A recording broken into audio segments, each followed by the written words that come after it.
SP study point के इस audio article programme में आप सबका स्वागत है। दोस्त, आज हम आपके लिए साइंस की क्लास लेके आए हैं, जिनमें आज हम 100 प्रश्नों पर डिस्कस करेंगे जो मोस्ट इम्पॉर्टेंट है आपके लिए और एसएससी जीडी के लिए तो बहुत ही महत्वपूर्ण है, क्योंकि आज से ही अगर आप ऑब्जेक्टिव प्रश्नों की प्रैक्टिस करेंगे तो आपके एग्ज़ाम में या आपके आने वाले एग्ज़ाम में बहुत ही कारगर साबित होगा। और आपके एग्ज़ाम को मद्देनज़र रखते हुए हमने ये पहल जारी की है। हमें आशा है कि हमारी यह पहल आप सबके लिए बहुत कारगर साबित होगी। दोस्तों, चलते हैं प्रश्न पर। प्रश्न है, नीपेथिस खिसियाना घटरपड़ी नामक दुर्लभ एवं आपातीय पौधा पाया जाता है। ऑप्शन ए है हिमाचल प्रदेश, बी है मध्य प्रदेश और सी है मेघालय, डी है उत्तर प्रदेश। दोस्तों, इस प्रकार इस क्वेश्चन का सही आंसर हो जाएगा ऑप्शन नंबर सी, ये मेघालय में पाया जाता है। नीपेथिस खासियाना घटरपी नामक दुर्लभ आपातीय पौधा जो है वो मेघालय में पाया जाता है। इस प्रकार दोस्त इस प्रश्न का आंसर हो जाएगा। अगला प्रश्न है, ले हीमोग्लोबिन पाई जाती है। लेग हीमोग्लोबिन पाई जाती है। ऑप्शन नंबर ए है मानव रुधिर में, बी है खरगोश रुधिर में, सी है लेग्यूम मूल ग्रंथियों में, सी है डी है मुर्गे के रुधिर में। दोस्तों, इस प्रश्न का आप जल्दी से जवाब कमेंट बॉक्स में करिए। इस प्रश्न का सही जवाब हो जाएगा ऑप्शन नंबर बी, खरगोश रुधिर में। खरगोश रुधिर में ले हीमोग्लोबिन पाई जाती है।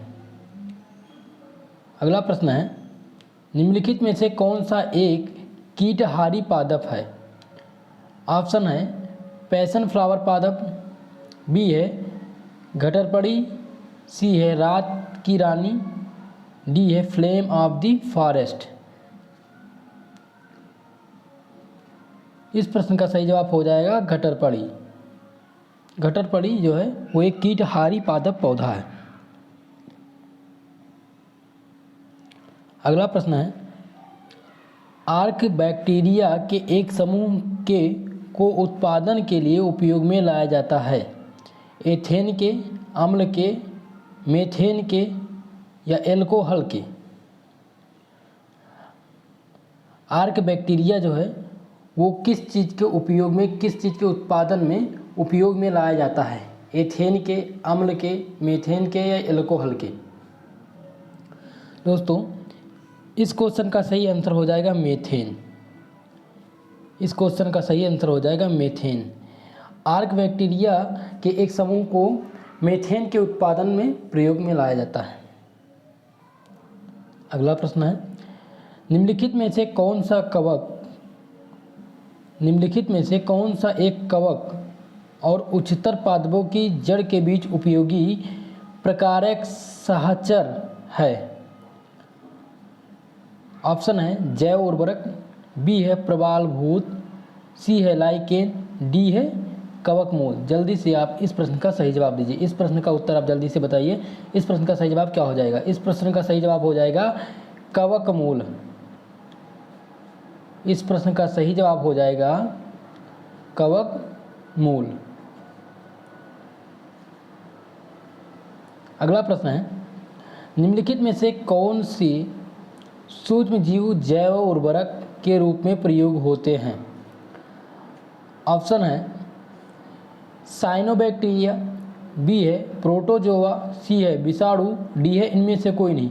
दोस्त, ये क्वेश्चन एसएससी जीडी में 2 बार पूछा गया है, इसलिए ये बहुत ही इम्पोर्टेंट है और इस प्रश्न को आप ज़रूर ध्यान से देखिएगा और इस प्रश्न को आप नोट कर लीजिएगा या स्क्रीनशॉट ले सकते हैं आप इस प्रश्न को। इस प्रश्न में ऑप्शन देते हैं हम। ऑप्शन है साइनोबैक्टीरिया, बी है प्रोटोजोआ, सी है विषाणु और डी है इनमें से कोई नहीं। जल्दी से आप इस प्रश्न का जवाब दीजिए। इस प्रश्न का सही जवाब हो जाएगा साइनोबैक्टीरिया। साइनोबैक्टीरिया जो है वो सूक्ष्म जीव जैव उर्वरक के रूप में प्रयोग होता है। अगला प्रश्न है, नर पुष्प और स्त्री पुष्प दोनों को जन्म देने वाला पादप क्या कहलाता है। ऑप्शन है द्विलिंगी, उभयलिंगी या ऑप्शन नंबर 2 है कलिंगाश्री या सी है उभरलिंगी स्त्री, या डी है एक समांगिनी, या डी ऑप्शन है एक समांगिनी। जल्दी से आप इस क्वेश्चन का सही आंसर बताइए। इस क्वेश्चन का सही आंसर हो जाएगा द्विलिंगी उभयलिंगी। ये जो है नर पुष्प और स्त्री पुरुष दोनों को जन्म करने वाला पादप कहलाता है क्या? उभयलिंगी कहलाता है। अगला प्रश्न है, वायु गुहकों की उपस्थिति किसके अनुकूलन है? ऑप्शन ए है मरुपादप, बी है वृक्ष, ऑप्शन नंबर सी है जल पादप और डी है सम्मोदभिद। इस क्वेश्चन का सही जवाब हो जाएगा जल पादप। दोस्तों ये प्रश्न जो है क्वेश्चन नंबर 10, अगर इस प्रश्न का आप जवाब जानते हैं तो कमेंट में ज़रूर कमेंट करिए, क्योंकि ये प्रश्न संदिग्ध है और इस प्रश्न में सही आंसर नहीं है। तो आप प्लीज़, अगर आप लोगों को ये क्वेश्चन का आंसर पता है तो आप प्लीज़ क्वेश्चन नंबर 10 का आंसर कमेंट में ज़रूर बताइए। चलते हैं अगले प्रश्न में। क्वेश्चन नंबर 11 है, किस शैवाल का प्रयोग अंतरिक्ष अनुसंधान में किया जा रहा है? ये बहुत ही इम्पॉर्टेंट प्रश्न है और ये प्रश्न बहुत ही बार पूछा जाता है एग्ज़ाम में, खासकर रेलवे एग्ज़ाम में ये बहुत बार पूछा गया है। अगर आप रेलवे एनटीपीसी ग्रुप डी से संबंधित है और एसएससी जीडी के लिए तो बहुत ही महत्वपूर्ण है, तो आप लगातार हमारे चैनल से जुड़िए, क्योंकि हम आपको डेली इतिहास, भूगोल और साइंस के, इतिहास, भूगोल, साइंस के लगभग डेली आपको 200 MCQs, 200 ऑब्जेक्टिव प्रश्न हर एक सब्जेक्ट के हम करवाएंगे, और जिसमें आपका फ़ायदा ये होगा कि आपकी तैयारी जितना आप अपने बुक से तैयार करेंगे और उसके बाद में ऑब्जेक्टिव प्रश्न सॉल्व करेंगे तो आपकी तैयारी और ही मजबूत हो जाएगी और आपका लगभग सारा पोर्शन तैयार हो जाएगा। और इन पीडीएफ में हम उन सब चीज़ों को चुनते हैं, इन क्वेश्चनों में उन्हीं क्वेश्चनों को चुनते हैं जो आने की संभावना है, जो प्रश्न एग्जाम में पूछे जाते हैं। तो दोस्त क्वेश्चन नंबर 11 है, किस शैवाल का प्रयोग अंतरिक्ष अनुसंधान में किया जा रहा है? ऑप्शन ए है हाइड्रोडिक्टियान, बी है कैलेडोफोरा, सी है क्लेमोनोडोनस और सी है क्लोरेला। जल्दी से आप इस क्वेश्चन का सही आंसर बताइए। इस क्वेश्चन का सही आंसर हो जाएगा option number D chlorella. Chlorella शैवाल का प्रयोग अंतरिक्ष अनुसंधान में किया जा रहा है। चलते हैं अगला प्रश्न देखते हैं।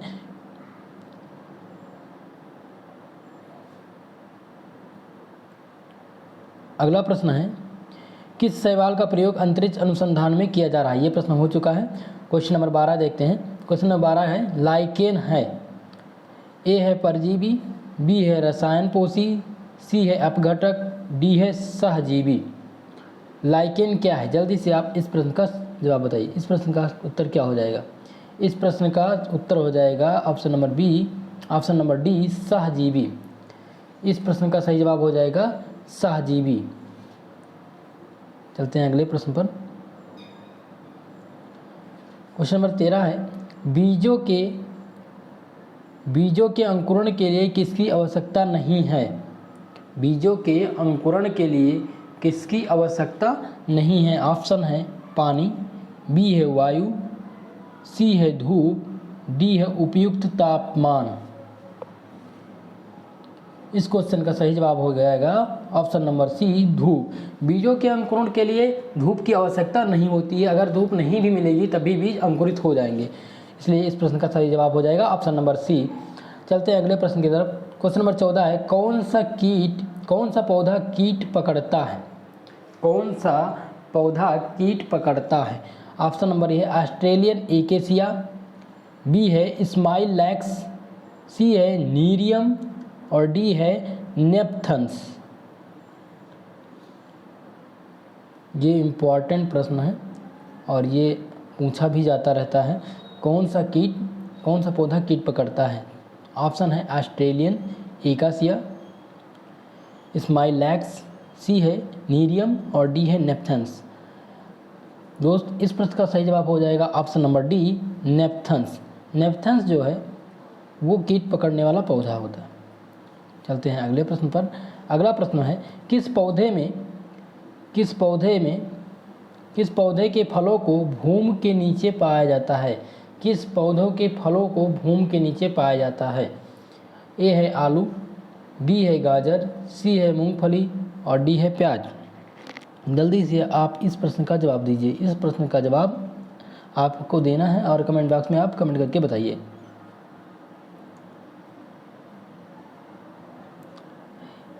ऑप्शन ए दिया है आलू। आलू तो फल में आता नहीं। बी है गाजर, सी है मूंगफली। मूंगफली फलाहार में यूज किया जाता है, तो यही हो जाएगा इसका correct answer option number C मूंगफली। मूंगफली के फलों को हम जमीन के नीचे पाते हैं। क्वेश्चन नंबर 16 है, निम्नलिखित में से कौन सा एक जैव उर्वरक का स्रोत है? ऑप्शन ए है ईस्ट, बी है क्लोरेला, सी है एजोला, डी है मोल्ड। इस क्वेश्चन का आंसर जल्दी से बताइए। इस क्वेश्चन का सही आंसर क्या हो जाएगा? इस क्वेश्चन का सही आंसर हो जाएगा ऑप्शन नंबर सी एजोला। अगला प्रश्न है, दूध बैक्टीरिया किसके कारण खराब होता है? दूध किस बैक्टीरिया के कारण खराब होता है? ए है एस्परजिलस, बी है स्यूडोमोनास, बी है स्टेफाइलोकस और डी है लैक्टोबैसिलस। लैक्टोबैसिलस। दूध किस बैक्टीरिया के कारण खराब होता है? जल्दी से आप इस प्रश्न का जवाब बताइए। इस प्रश्न का जवाब क्या हो जाएगा? इस प्रश्न का जवाब हो जाएगा इस प्रश्न का जवाब हो जाएगा ऑप्शन नंबर डी लैक्टोबैसिलस। चलते हैं अगले प्रश्न पर। अगला प्रश्न है, निम्न के साथ मिलाने से एजोला एक अच्छा उर्वरक होता है? नील हरित शैवाल, बी है हड्डी का चूरा, सी है गोबर, डी है यूरिया। जल्दी से आप इस प्रश्न का सही आंसर बताइए। इस प्रश्न का सही आंसर हो जाएगा ऑप्शन नंबर ए नील हरित शैवाल। नील हरित शैवाल को मिलाने से एजोला एक अच्छा उर्वरक हो जाता है। अगला प्रश्न है, सिनकोना की छाल से प्राप्त औषधि को मलेरिया के उपचार के लिए प्रयुक्त किया जाता था, जिस पर कृत्रिम औषधि ने इस प्राकृतिक उत्पाद को प्रतिस्थापित किया है, वह है?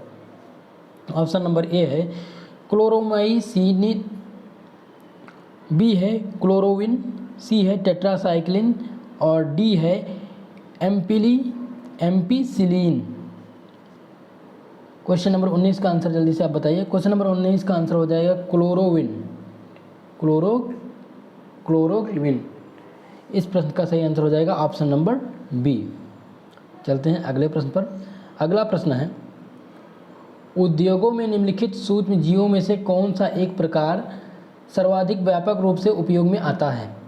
ए है जीवाणु, बी है जीवाणु और कवक, सी है जीवाणु और शैवाल और डी है जीवाणु, सूक्ष्म शैवाल और कवक।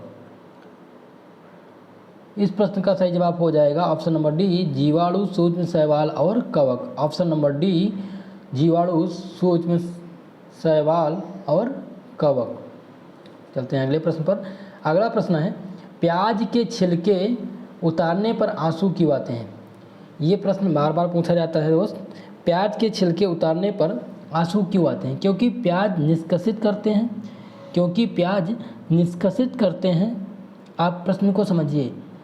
कह रहा है कि प्याज के छिलके उतारने पर आंसू क्यों आते हैं? क्योंकि प्याज निष्कासित करते हैं, मतलब प्याज को निकाला जाता है, प्याज के छिलके को निकाला जाता है। क्यों?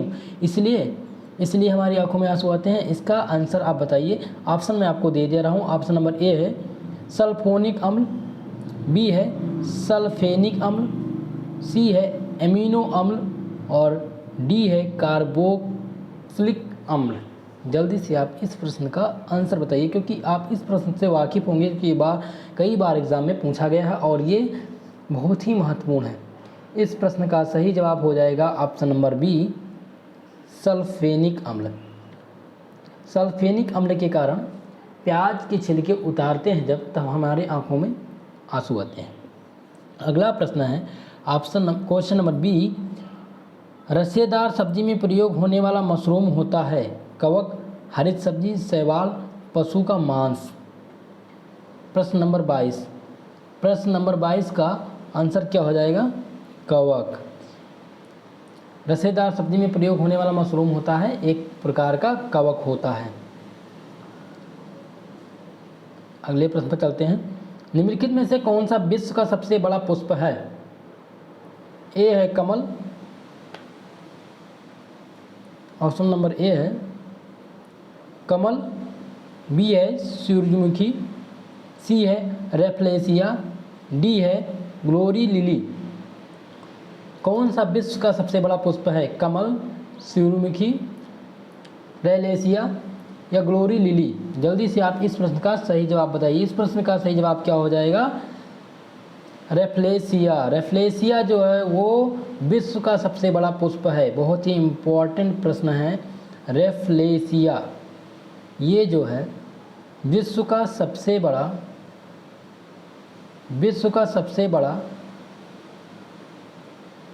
पुष्प है। विश्व का सबसे बड़ा पुष्प क्या है? रेफ्लेसिया। अगले प्रश्न पर चलते हैं। क्वेश्चन नंबर 24 है। क्वेश्चन नंबर 24 है, मलेरिया निदान हेतु आर्थीतर नामक की औषधि प्राप्त होती है। ऑप्शन ए है बीजीय पादप से, बी है कवक से, सी है जीवाणु से, डी है काई मांस से। इस प्रश्न का सही आंसर हो जाएगा ऑप्शन नंबर ए बीजीय पादप से। बीजीय पादप से मलेरिया निदान हेतु आर्थीतर नामक औषधि प्राप्त होती है। चलते हैं अगले प्रश्न पर। अगला प्रश्न है, निम्न में से कौन सा जोड़ा गलत है? हमें गलत जोड़ा खोजना है कि कौन सा जोड़ा गलत है। ए है अमरूद, सरसफल, बी है आम, अस्टिफल, डी है अनानास, सेरोसिस, डी है सूरजमुखी संपुष्ट। जल्दी से आप बताइए इन चारों जोड़ों में गलत क्या है? सूरजमुखी, ऑप्शन नंबर डी इसमें गलत है, सूरजमुखी संपूर्ण, यही ऑप्शन इसका गलत है। अगला प्रश्न है क्वेश्चन नंबर 26 है, दूध का दही में परिवर्तन किसके कारण होता है? बैक्टीरिया द्वारा, विटामिन द्वारा, एंजाइम द्वारा या उपयुक्त में से कोई नहीं? ऑप्शन नंबर ए है बैक्टीरिया द्वारा। इस प्रश्न का सही जवाब हो जाएगा ऑप्शन नंबर ए बैक्टीरिया द्वारा दूध का दही में परिवर्तन होता है। चलते हैं अगले प्रश्न पर। अगला प्रश्न है क्वेश्चन नंबर 27, निम्नलिखित में से किस फल में नील हरित शैवाल मुख्य जैव उर्वरक के रूप में प्रयोग होते हैं? नंबर ए है गेहूँ, बी है चना, सी है धान और डी है सरसों। जल्दी से आप इस प्रश्न का सही जवाब बताइए। इस प्रश्न का सही जवाब हो जाएगा क्या, आप बताइएंगे? क्वेश्चन नंबर 27 का सही आंसर हो जाएगा option number C. Option number C question number 27 का सही जवाब हो जाएगा ऑप्शन नंबर। अब क्वेश्चन नंबर 28 देखते हैं, निम्नलिखित में से कौन सा जैव उर्वरक के रूप में प्रयुक्त होता है? निम्नलिखित में से कौन सा जैव उर्वरक के रूप में प्रयुक्त होता है? ए है एल्जोला, बी है नील हरित शैवाल, सी है अल्फा और क्वेश्चन नंबर 4 है हाइड्रोट्रोली। अब बताइए इनमें से जैव उर्वरक के रूप में प्रयुक्त कौन कौन सा होता है? एंजोला, नील हरित शैवाल, अल्फा और 4 है नाइट्रोटिल। ऑप्शन दे देता हूँ। ऑप्शन नंबर ए है 2 तथा 4, बी है 1, 2 तथा 4, सी है 2, 3 तथा 4 और डी है 1, 2 तथा 3। जल्दी से आप इस प्रश्न का जवाब बताइए। जैव उर्वरक के रूप में प्रयुक्त होने वाले कौन कौन से हैं? इस प्रश्न का सही जवाब हो जाएगा ऑप्शन नंबर डी 1 तथा 3, मतलब एंजोला, नील हरित शैवाल और अल्फा ये जैव उर्वरक के रूप में प्रयुक्त होते हैं। नाइट्रोली जो है ये जैव उर्वरक के रूप में प्रयोग नहीं होता है, इसलिए ये अलग है। चलते हैं क्वेश्चन नंबर 29 पर। निम्न में से कौन सा एक जैविक उर्वरक है? यूरिया,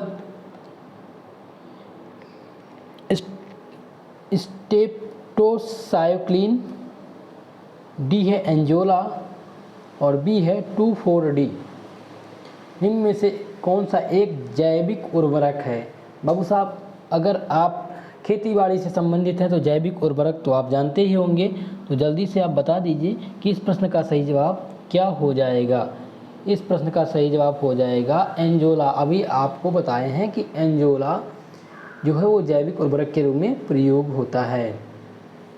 ठीक है, इस प्रश्न का सही जवाब हो जाएगा ऑप्शन नंबर डी। चलते हैं अगले प्रश्न पर। क्वेश्चन नंबर 30 है, समुद्री खरपतवार निम्नलिखित में से किसका महत्वपूर्ण स्रोत है? ऑप्शन नंबर ए है गंधक, बी है क्लोरीन का, बी है ब्रोमीन का और डी है आयोडीन का। इस प्रश्न का जवाब क्या हो जाएगा? क्वेश्चन नंबर 30 का सही जवाब हो जाएगा आयोडीन। क्वेश्चन नंबर 30 का सही आंसर हो जाएगा ऑप्शन नंबर डी, आयोडीन समुद्री खरपतवार का महत्वपूर्ण स्रोत है। चलते हैं अगले प्रश्न पर। क्वेश्चन नंबर 32 है।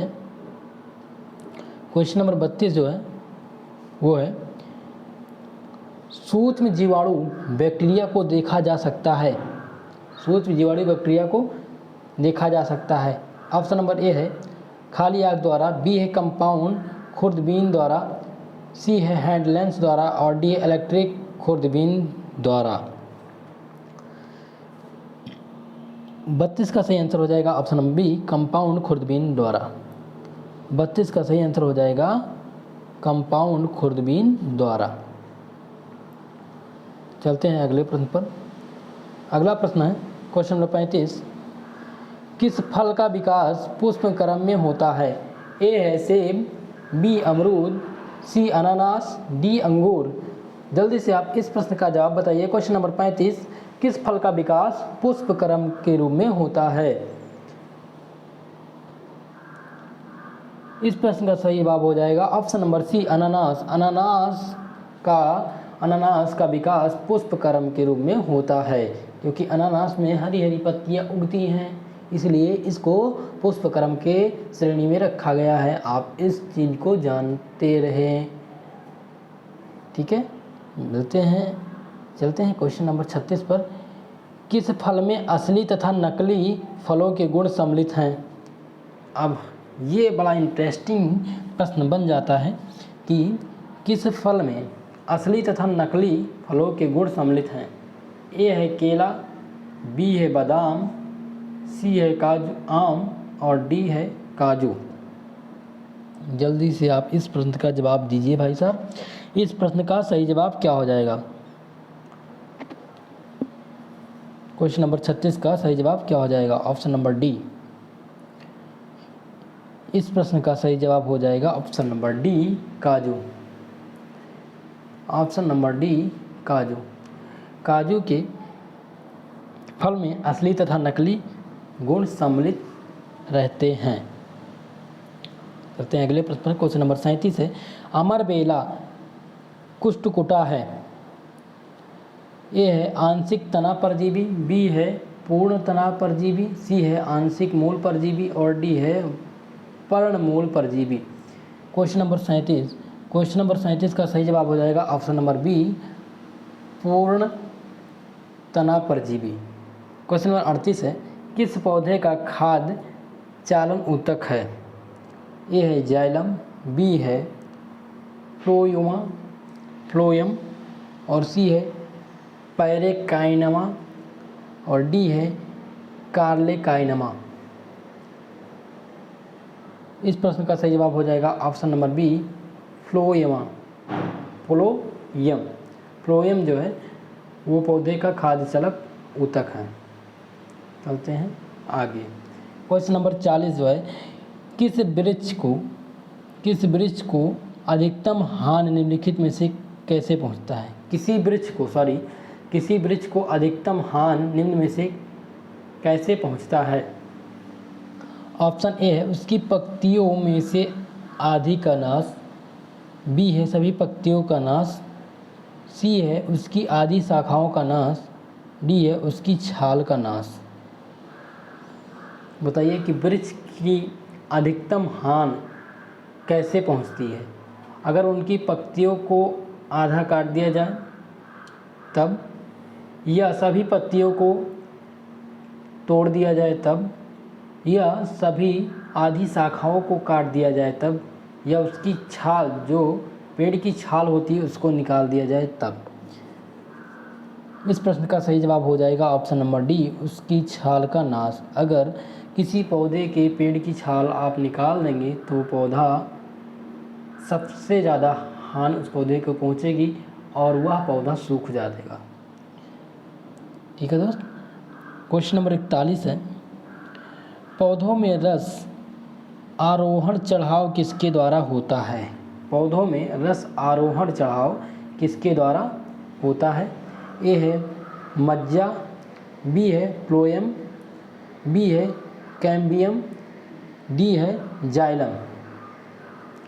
इस प्रश्न का सही जवाब हो जाएगा ऑप्शन नंबर डी, जाइलम। पौधों में रस आरोहण जो है वो जाइलम के द्वारा होता है। दोस्त, मिल रहे हैं आपको अच्छे अच्छे प्रश्न। इनमें साइंस के बहुत ही इम्पोर्टेंट प्रश्न मैंने जीव विज्ञान से लिया है, जो पेड़ पौधों से संबंधित हैं, और पेड़ पौधों से संबंधित 100 प्रश्न हैं, जिनमें से अगर आप 100 के 100 तैयार कर ले जाते हैं तो आप ये समझिए कि इससे बाहर पूछा जाना ही नहीं है, इसी में से प्रश्न पूछा जाएगा। ठीक है दोस्त, देखते हैं क्वेश्चन नंबर 43 क्या पूछा गया है। क्वेश्चन नंबर 43 जो है, कुनैन जो मलेरिया के लिए एक प्रमुख औषधि है वह प्राप्त होती है। ऑप्शन है आवृतजीवी बीजी पादप से, बी है बैक्टीरिया से, सी है ईस्ट से, और डी है शैवाल से। क्वेश्चन नंबर 43, इसका सही जवाब हो जाएगा ऑप्शन नंबर ए, आवृत बीजी पादप से कुनैन जो मलेरिया के लिए प्रमुख औषधि है वो आवृत बीजी पादप से प्राप्त होता है। अगला प्रश्न है, वृक्ष की आयु निम्नलिखित में से कितने वर्षों की निर्धारित की जाती है? वृक्ष की आयु वर्षों में निर्धारित की जाती है। किसी वृक्ष की आयु कैसे निकाली जाती है?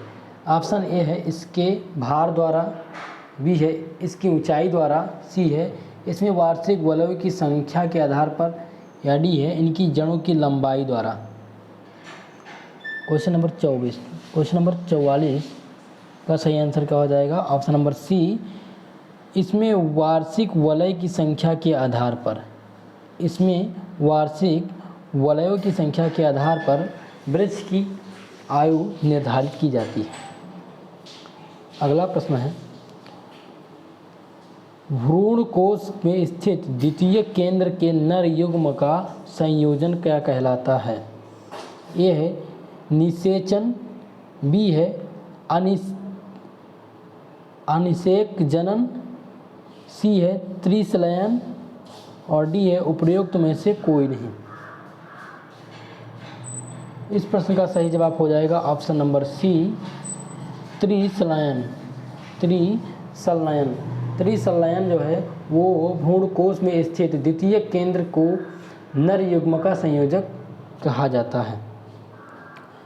क्वेश्चन नंबर 46 है, द्विनिषेचन की क्रिया क्या है? दो नर युग्मों का संयोजन, अंडकोश एवं दो नर युग्मों का संयोजन, सी है एक नर युग्म का अंडकोश तथा दूसरे का द्वितीय केंद्रक के संयोजन, और सी है नर युग्म का द्वितीय केंद्रक से संयोजन। क्वेश्चन नंबर 46 का सही आंसर हो जाएगा ऑप्शन नंबर सी, एक नर युग्म का अंडकोश से तथा दूसरे द्वितीय केंद्रों के संयोजन, यही द्विनिषेचन की क्रिया है। इसलिए इस प्रश्न का 46 का सही आंसर हो जाएगा ऑप्शन नंबर सी। चलते हैं अगले प्रश्न पर। अगला प्रश्न है, हाइड्रोफाइट किसे कहते हैं? ए है एक समुद्रिक जानवर को, बी है एक जलीय पौधे को, सी है एक पौधीय रोग को, और डी है एक जड़ रहित पौधे को। इस प्रश्न का सही जवाब हो जाएगा ऑप्शन नंबर बी, एक जलीय पौधे को। एक जलीय पौधे को हम हाइड्रोफाइट कहते हैं। क्वेश्चन नंबर 48 है, जल की अधिकतम मात्रा जिसकी पौधों की आवश्यकता होती है उससे अवशोषण निम्न में से किसके माध्यम से किया जाता है? ए है भ्रूणीय जोन से, बी है बढ़ते बिंदु से, सी है दीर्घाकरण जोन से, डी है जड़ों के बाल से।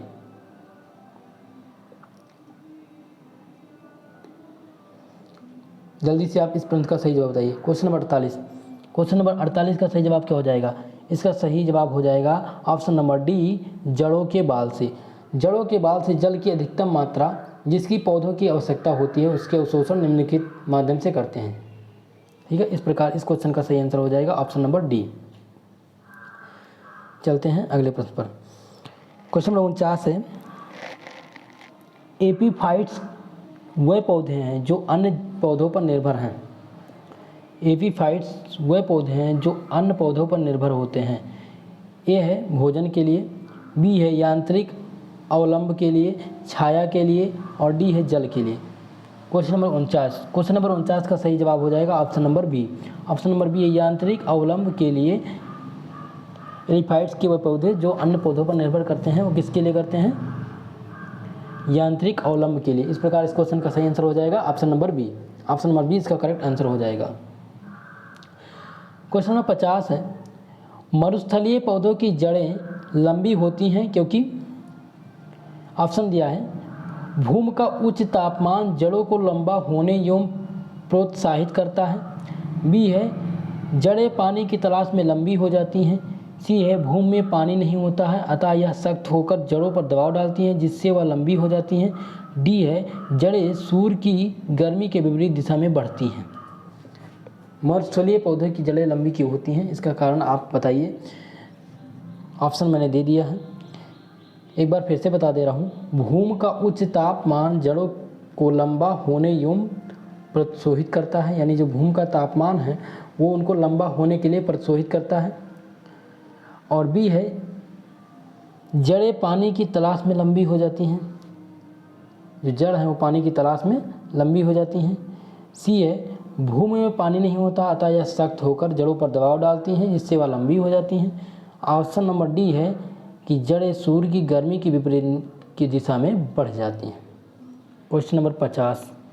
क्वेश्चन नंबर 50 का सही आंसर हो जाएगा ऑप्शन नंबर बी, जड़ें पानी की तलाश में लंबी हो जाती हैं। जड़ें पानी की तलाश में लंबी हो जाती हैं। मरुस्थलीय पौधों की जड़ें लंबी होती हैं, और क्यों लंबी होती हैं? क्योंकि पानी की कमी होती है और पानी की कमी के कारण वो पानी को तलाशती हैं और इस कारण उनकी जड़ें लंबी होती हैं। अगला प्रश्न है क्वेश्चन नंबर 51, शुष्क जलवायु के भलीभांति अनुकूलित पेड़ पौधे को क्या कहते हैं? शुष्क जलवायु के भलीभांति अनुकूलित पेड़ पौधों को क्या कहते हैं? अधिपादप, अवरुद्धिद, जलोद्भिद या मध्यपादप। Question number 51। क्वेश्चन नंबर 51 का सही आंसर हो जाएगा ऑप्शन नंबर बी, मरुद्भिद। चलते हैं अगले प्रश्न पर। क्वेश्चन नंबर 52 है, नीचे दिए गए पौधों और उनके आद्य भाग के युग्मों में निम्नलिखित में से कौन सुमेलित नहीं है? ए है अदरक प्रकंद, बी है प्याज मांसल पर्ण, सी है आलू मूल, और नारियल भ्रूणपोष। देखिए इसमें फलों के कौन से भाग खाए जाते हैं उनका सुमेल करना है, और इसमें देखना है कि कौन सा ऑप्शन जो है वो सुमेलित नहीं है। आलू का कौन सा भाग खाया जाता है? आलू का कौन सा भाग खाया जाता है? तना या मूल। अदरक का कौन सा भाग खाया जाता है? प्रकंद। अदरक का खाने जाने वाला भाग क्या कहलाता है? प्रकंद। प्याज का कौन सा भाग खाया जाता है? मांसल पर्ण। और नारियल का भ्रूणपोष। इस प्रकार इसमें ऑप्शन नंबर सी सुमेलित नहीं है। आलू जो है, आलू का मूल भाग नहीं खाया जाता है, इसलिए ये ऑप्शन गलत है। और इसमें 3 ऑप्शन सही है। प्याज का कौन सा भाग खाया जाता है? मांसल पर्ण। और नारियल का भ्रूणपोष। अदरक का प्रकंद। इसलिए ये question number option number C गलत है। क्वेश्चन नंबर 52 का ऑप्शन नंबर सी गलत है। आलू का मूल भाग नहीं खाया जाता है, इसलिए ये ऑप्शन गलत हो जाएगा। क्वेश्चन नंबर 53 है, निम्नलिखित पादपों में किसका संग्रह तना अंग नहीं होता है? निम्नलिखित पादपों में किसका संग्रह अंग तना नहीं है? ए है गन्ना का, बी है अदरक का, सी है आलू का और डी है शकरकंद का। इस प्रश्न का सही जवाब हो जाएगा ऑप्शन नंबर डी, शकरकंद का। शकरकंद का पादपों में संग्रह अंग तना नहीं होता है। चलते हैं अगले प्रश्न पर। क्वेश्चन नंबर 54 है, निम्नलिखित मसालों में कौन सी एक पुष्प कालिका होती है? निम्नलिखित मसालों में कौन सी एक पुष्प कालिका होती है? ए है जीरा, बी है लौंग, डी है हल्दी, सी है काली मिर्च। बताइए दोस्त कि इनमें से कौन सी एक पुष्प कलिका होती है, मतलब कि पुष्प की कली होती है। पुष्प की कली इनमें से कौन सी होती है? काली मिर्च, जीरा, लौंग या हल्दी? इस प्रश्न का सही जवाब हो जाएगा ऑप्शन नंबर बी, लौंग। लौंग जो है ये एक प्रकार की पुष्प कलिका है। ठीक है, चलते हैं अगले प्रश्न पर। क्वेश्चन नंबर 55 है, एक ही कुल के सदस्य हैं, एक ही कुल के सदस्य हैं।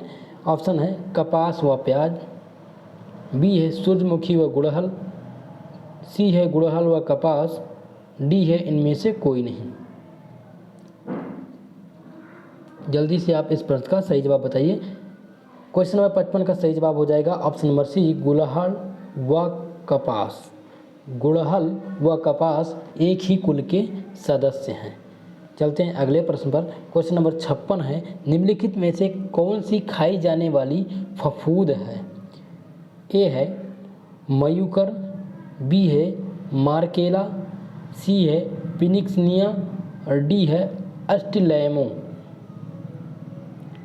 क्वेश्चन नंबर 56 का सही जवाब बताइए। क्वेश्चन नंबर 56 का सही जवाब हो जाएगा ऑप्शन नंबर बी, मार्केला।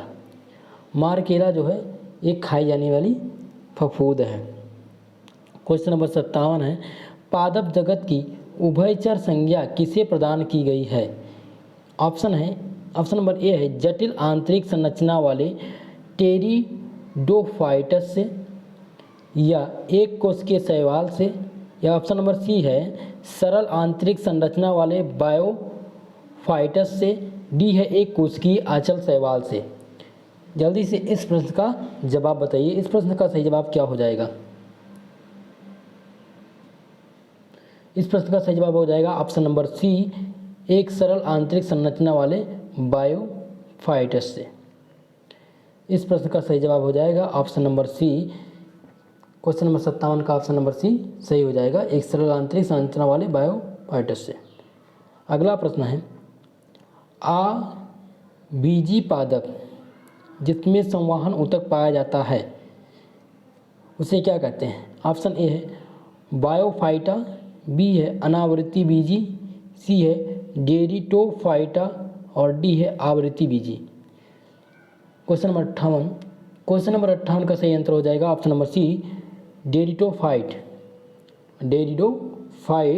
अजीवी पादप जिनमें संवहन ऊतक पाए जाते हैं। चलते हैं अगला प्रश्न पर। अगला प्रश्न है, द्विगुणित 2n गुरु बीजाणु मृत कोश से सीधे हैं। द्विगुणित भ्रूण कोश के निर्माण को हम क्या कहते हैं? ऑप्शन नंबर ए है द्विगुणित बीजाणु, बी है अपस्थानिक भ्रूणता, सी है उभय मिश्रण और डी है उपरोक्त में से कोई नहीं। क्वेश्चन नंबर 59 का सही जवाब हो जाएगा ऑप्शन नंबर ए, द्विगुणित बीजाणुता। क्वेश्चन नंबर 60 है, मक्के के भुट्टे में लंबे रेशमी बाल हैं। मक्के के भुट्टे में लंबे रेशमी बाल हैं, क्यों हैं?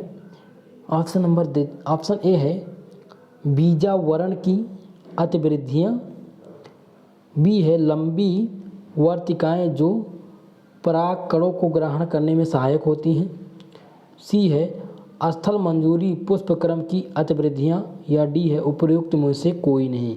क्वेश्चन नंबर 60 का सही जवाब हो जाएगा ऑप्शन नंबर बी, लंबी वर्तिकाएं जो पराग कणों को ग्रहण करने में सहायक होती हैं, इसलिए भुट्टे में लंबी रेशमी बाल होते हैं।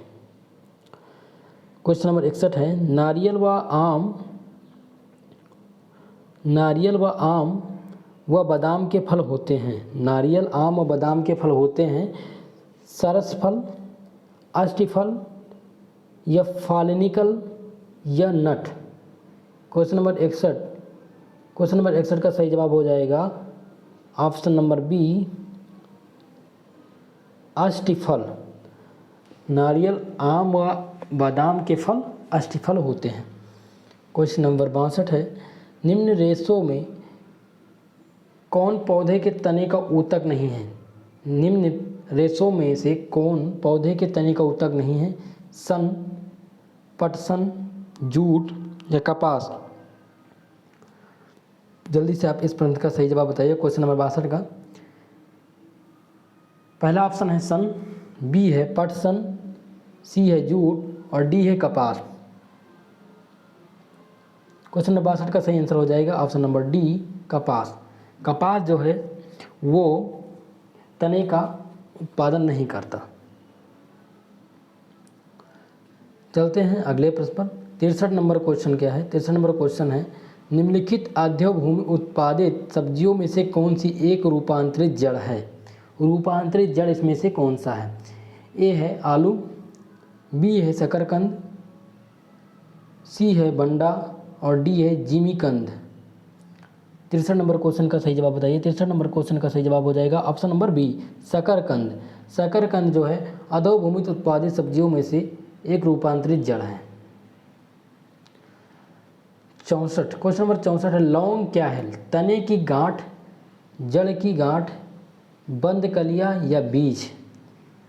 अभी हमने आपको ये प्रश्न बताया है कि लौंग जो है एक पुष्प कली है। आप बताइए, पुष्प, अगर ये पुष्प कली है तो ये क्या हो सकती है? बंद कलियां या जड़ की गांठ या तने की गांठ या बीज। क्वेश्चन नंबर 64 का सही जवाब हो जाएगा बंद कलियां। बंद कलियां, क्योंकि लौंग एक प्रकार की कली है। ठीक है। क्वेश्चन नंबर 65 फिर आते हैं, घटपर्णी के निम्नलिखित भागों में से कौन सा एक घट रूपांतरित होता है? ए है स्तंभ, बी है पत्ता, सी है अनुपर्ण और डी है पर्णवृत्त। क्वेश्चन नंबर 65 का सही जवाब क्या हो जाएगा? क्वेश्चन नंबर 65 का सही जवाब हो जाएगा ऑप्शन नंबर बी, पत्ता। चलते हैं अगले प्रश्न पर। क्वेश्चन नंबर 66 है, यदि किसी उभयलिंगी पुष्प में पुमंग और जायांग अलग अलग समय पर परिपक्व होते हैं तो इस तथ्य को क्या कहते हैं? ऑप्शन ए है भिन्न काल पक्वता, या बी है स्व अनिश्चय उभयलिंगता, या डी है विषम युग्मन। क्वेश्चन नंबर 66 का सही जवाब बताइए। क्वेश्चन नंबर 66 का सही जवाब क्या हो जाएगा? ऑप्शन नंबर ए, भिन्न काल पक्वता। चलते हैं अगले प्रश्न पर। अगला प्रश्न है, पौधों में कौन सा भाग हल्दी प्राप्त होती है? पौधों के कौन से भाग से हल्दी प्राप्त होती है? जड़, फल, तना या पुष्प। बताइए, हल्दी किससे प्राप्त होती है? पौधे के कौन से भाग से हल्दी प्राप्त होती है? जड़ से, फल से, तना से या पुष्प से।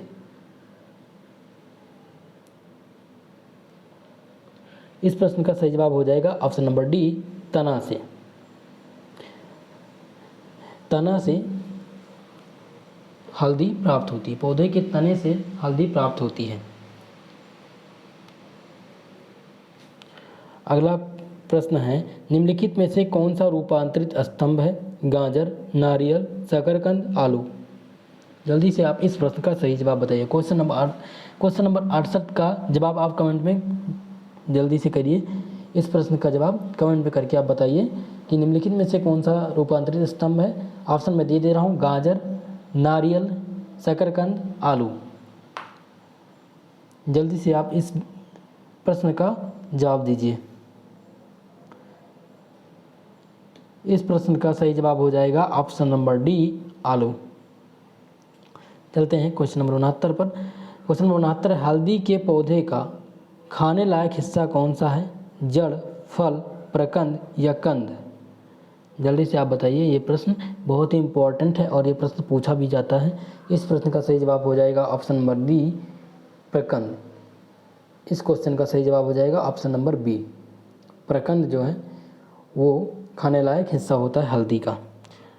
क्वेश्चन नंबर 71 है, नारियल में खाने योग्य भाग है? भ्रूण या भ्रूण व तेल युक्त भ्रूणपोष या संपूर्ण फल या उपयुक्त में से कोई नहीं। अभी हमने बताया है कि नारियल का कौन सा भाग खाया जाता है। जल्दी से आप बताइए इस प्रश्न का सही जवाब। इस प्रश्न का सही जवाब क्या हो जाएगा? क्वेश्चन नंबर 71 का सही जवाब क्या हो जाएगा? क्वेश्चन नंबर 71 का सही जवाब हो जाएगा option number B. Option number B, भ्रूण तेल युक्त भ्रूणपोष। नारियल का क्या खाया जाता है? भ्रूणपोष खाया जाता है। ठीक है, चलते हैं अगले प्रश्न पर। क्वेश्चन नंबर 73 है, निम्नलिखित में से कौन सा एक युग्म सम्मिलित नहीं है? अदरक राइजोम, बी है केसर बीज, सी है अफीम की टुड्डी, सी है सन का तना। क्वेश्चन नंबर 73 का सही आंसर हो जाएगा ऑप्शन नंबर बी, केसर बीज। ये सम्मिलित नहीं है। केसर बीज जो है ये सम्मिलित नहीं है। क्वेश्चन नंबर 74 क्या है? मटर पौधा है, शाख, बी है पुष्प, सी है झाड़ी, डी है इनमें से कोई नहीं। इस प्रश्न का सही जवाब हो जाएगा ऑप्शन नंबर ए, शाख। मटर पौधा क्या है? शाख है। अब क्वेश्चन नंबर 75 है, अफीम पोस्ता पौधे के किस भाग से प्राप्त होता है? फूल, पत्ते, मूल या अधपके फल से? क्वेश्चन नंबर 75 का सही जवाब आप बताइए। क्वेश्चन नंबर 75 का सही जवाब हो जाएगा ऑप्शन नंबर सी, अधपके फल से।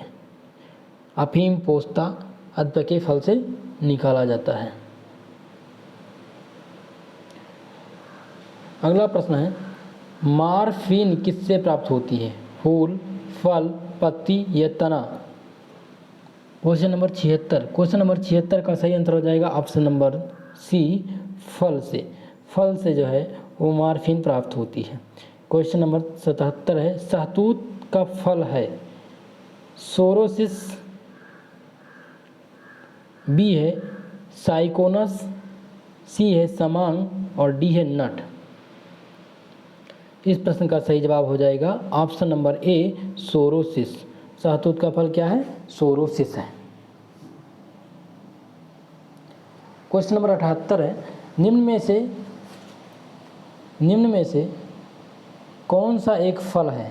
आलू, मूली, शकरकंद, भिंडी? कौन सा एक फल है? जल्दी से आप बताइए। क्वेश्चन नंबर 78 का सही आंसर क्या हो जाएगा?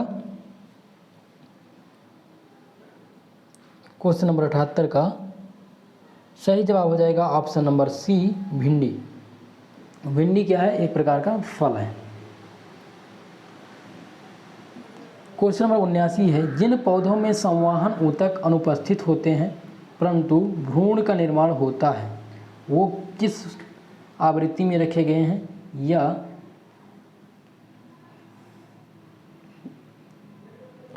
किस श्रेणी में रखे गए हैं? ऑप्शन नंबर ए है अनावृत बीजी, बी है डेरोडोफाइटा में, बी है बायोफाइटा में या डी है आवृत बीजी में? जल्दी से इस प्रश्न का सही जवाब बताइए। इस प्रश्न का सही जवाब क्या हो जाएगा? 79 का सही जवाब हो जाएगा ऑप्शन नंबर सी, बायोफाइटा में। बायोफाइटा इसका सही आंसर हो जाएगा ऑप्शन नंबर सी। चलते हैं अगले प्रश्न पर। अगला प्रश्न है, बंद गोभी का खाद्य अंश होता है फल, संघनित पुष्प, पुष्प समूह या कायिका कालिका? बंद गोभी का कौन सा अंश खाया जाता है? Question number 80। क्वेश्चन नंबर 80 का सही जवाब हो जाएगा ऑप्शन नंबर सी, कायिका कालिका। ये बंद गोभी का भाग खाने वाला भाग होता है कायिका कालिका। अगले प्रश्न पर चलते हैं। अगला प्रश्न है, मानव जात वनस्पति विज्ञान की वह शाखा है जिसका अध्ययन क्षेत्र है मानव जात या वनस्पति विज्ञान विज्ञान की वह शाखा है जिसका अध्ययन किस क्षेत्र में होता है? फलों के अध्ययन में, पुराने व विलुप्त पौधे, सी ईथर बनाने वाले पौधे, या डी है जनजातीय औषधि से संबंधित पौधे। जल्दी से आप इस प्रश्न का सही जवाब दीजिए। इस प्रश्न का सही जवाब हो जाएगा ऑप्शन नंबर डी। इस प्रश्न का सही जवाब हो जाएगा ऑप्शन नंबर डी, जनजातीय औषधि से संबंधित पौधे। क्वेश्चन नंबर 82 है, किस पादप को सांख्यिकी भारतीय डॉक्टर की उपमा प्रदान की गई है? ए है आंवला, बी है नीम, आम या तुलसी। क्वेश्चन नंबर 82 का सही आंसर बताइए। क्वेश्चन नंबर 82 का सही आंसर है ऑप्शन नंबर डी, तुलसी को सांख्यिकी भारतीय डॉक्टर की उपमा दी गई है। बहुत लोग नीम पर लगा देते हैं, तो नीम पे मत लगाइए, तुलसी पे लगाइए, तुलसी ही प्रसिद्ध है सांख्यिकी डॉक्टर के लिए। चलते हैं अगले प्रश्न पर। अगला है क्वेश्चन नंबर 83, हार्न वर्ड किसे कहते हैं? ए है रिक्सिया, बी है मार्केसिया, सी है मॉस और डी है एनोरसिरोज। जल्दी से आप इस प्रश्न का सही जवाब बताइए। क्वेश्चन नंबर 83 का सही जवाब क्या हो जाएगा? क्वेश्चन नंबर 83 का ऑप्शन नंबर डी सही है। आप इसको कमेंट बॉक्स में इसका आंसर बताइए हमें। क्वेश्चन नंबर 84 का सही जवाब क्या हो जाएगा, ये आप कमेंट पे करके बताएंगे। संघ ट्रैकोफाइटा में क्या आते हैं? इसका सही जवाब आप हमें बताइएगा कमेंट में कमेंट करके। संघ ट्रैकोफाइटा आते हैं, किन चीज़ से संबंधित हैं, इनका आप आंसर कमेंट में करके बताइए। अगर आप जानते हैं तो इस प्रश्न का जवाब आप कमेंट में ज़रूर बताइए। क्वेश्चन नंबर 84 है। क्वेश्चन नंबर 84 आपको बता चुके हैं। क्वेश्चन नंबर 85 है, जीवाणु का अध्ययन किस संघ में करते हैं? जीवाणु का अध्ययन किस संघ में करते हैं? ऑप्शन नंबर ए है मेकोसोम मिक्सोमाइकोफाइटा, बी है यूगिलोनोफाइटा, सी है साइजोमोकोफाइटा, डी है phaeophyta. Question number 85। Question number 85 का सही जवाब हो जाएगा option number C, schizomycophyta. Question number 85 का करेक्ट आंसर हो जाएगा ऑप्शन नंबर सी, साइजोमाइकोफाइटा। चलते हैं अगले प्रश्न पर। अगला प्रश्न क्या है? अगला प्रश्न है 86 नंबर। 86 नंबर प्रश्न है, उपसंघ टेरोप्सिड में रखे गए हैं।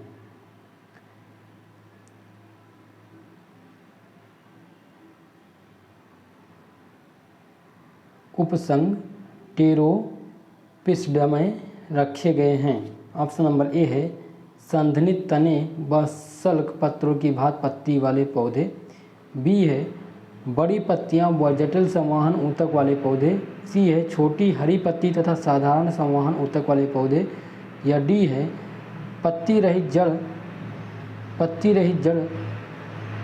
या जड़ रहित पौधे। Question number 86। क्वेश्चन नंबर 86 का सही आंसर हो जाएगा ऑप्शन नंबर बी, बड़ी पत्तियां तथा जटिल संवहन ऊतक वाले पौधे। इस प्रश्न का सही जवाब हो जाएगा। चलते हैं अगले प्रश्न पर। अगला प्रश्न है क्वेश्चन नंबर 87 है, नाइट्रिक कारक जीवाणु निम्न में से किसमें बनते हैं? नाइट्रिक कारक जीवाणु निम्न में से किसमें बदलते हैं? ये है वातावरणीय नाइट्रोजन को नाइट्रेट में, नाइट्रोट को नाइट्राइट में, अमोनिया को नाइट्रेट में, या मृत पौधे तथा जंतुओं को अमोनिया में।